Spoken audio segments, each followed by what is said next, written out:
Kung magmamahal ka, huwag ka na sanang maging dahilan kung bakit may isang taong masasaktan. Third party. Bibi, kung sakali man na mahantong ka sa sitwasyon na maging third party, lalo na sa pagkakataong hindi mo nalalaman, gusto ko lang sabihin sa'yo na hindi mo yan kasalanan. Siguro nga tama ka ng dahilan. Nagmahal ka lang. Alam mo, Bibi, magiging mali mo lang yan kung patuloy mong ipaglalaban, and for sure at one point, bibigyan ka ng pagkakataon, bibigyan ka ng chance ang malaman yung totoo. Masakit, malungkot, mahirap, pero kailangan mong gawin yung tama para na rin sa ikabubuti mo. At wag na wag kang mangungunsinte ng taong manloloko, Bibi. At para naman sa mga manloloko, para naman sa mga mahilig sa third party, proud ka na may third party ka. Sige, maaaring tama ka. Naloko mo siya kasi tanga siya. Pero ikaw, vovo ka. Hindi ka marunong magbilang na dapat sa relasyon hanggang 2 lang. Ulitin ko ba? Vovo ka. Alam mo, dapat, alam mo na yan eh. Ano ka, grade 2? Grade 1? Hindi mo alam na ang relasyon dapat pang 2 lang? Hindi pa ba sapat yung mga teleserye sa movie o sa TV na laging usapang kabit, usapang third party, at hindi mo ba alam kung ano yung kinahihinatnan nun?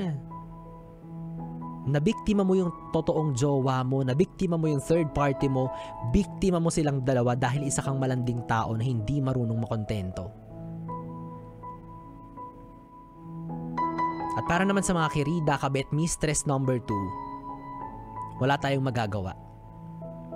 Magiging malandi, maharot, makiri ka talaga sa paningin nila kahit hindi ka nila tunay na kilala. Kaya ang tama mong gawin ay tapusin yung isang bagay na dapat sana hindi nasimulan. Hanggat may pagkakataon ka pang kumawala, umalis ka na. Bitawan mo na siya. Kasi pag pinagpatuloy mo yan, kahit alam mong meron kang nasasaktan, meron kayong nasasaktan, baka nga tama sila. Makiri ka talaga.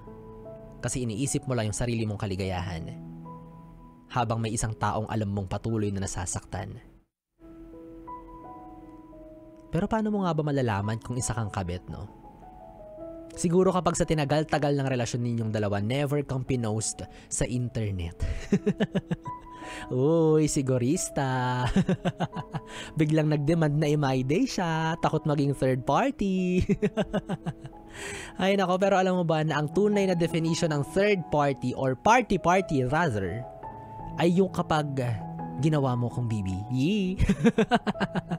Ay nako, kung nakaka-relate ka tungkol sa usapang third party, baka para sa'yo ang bibi time hugot natin ngayong gabi. Kaya naman mamaya, abangan mo yan. Pwede mong ibahagi ang kwento mo sa radyo tungkol sa usaping ito. I-PM yan sa aking Facebook Messenger, DJ Biboy Bibo, DJ BIBOY BIBO. At maya sabay-sabay natin yung basahin, pakinggan at pag-usapan para sa ating Bibi Time. Muli, kapiling mo DJ Biboy Bibo, ang DJ na single, ready to mingle, basta walang label. Pwede mong makatabi hanggang mamayang alas 12 na mag-iiwan ng awiting Wonderful Tonight by Eric Clapton. Halid sa'yo ng 101.1, yes, the best.